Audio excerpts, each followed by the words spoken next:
Okay, so let's look on the nilpotent index of a nilpotent Jordan block.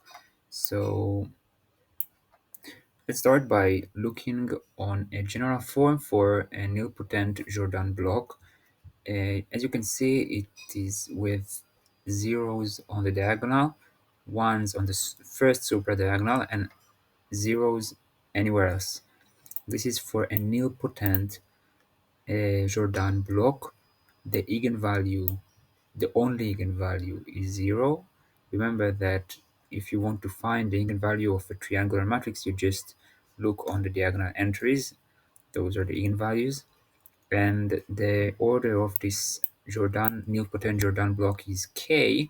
So the question is, what is the nilpotent index? The very simple answer is just the order of the block k, namely to what power should I take this matrix in order for the matrix to be the zero matrix.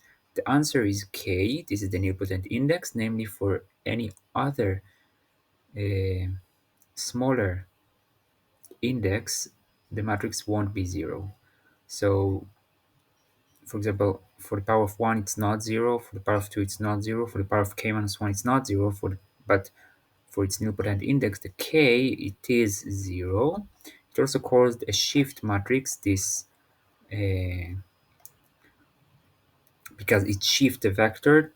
I think this is a left shift.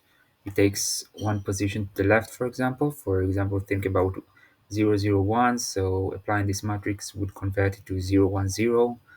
Anyway, let's look on an example on 3 on 3. This is the nilpotent Jordan block 3 on 3. So when you're taking it to the power of 1, it's just itself. To the power of 2, it just look on how we just shift to the next super diagonal, the ones.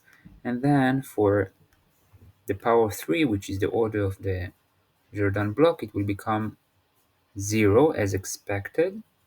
And for 4 and 4, maybe you look also on the example 4, 4, you see how by the powers, the ones just move to the next super diagonal.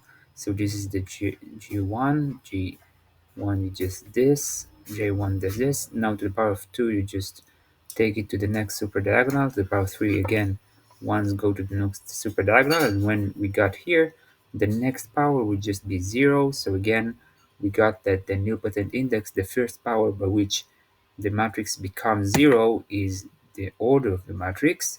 And remember that for any higher power, it will stay 0, of course.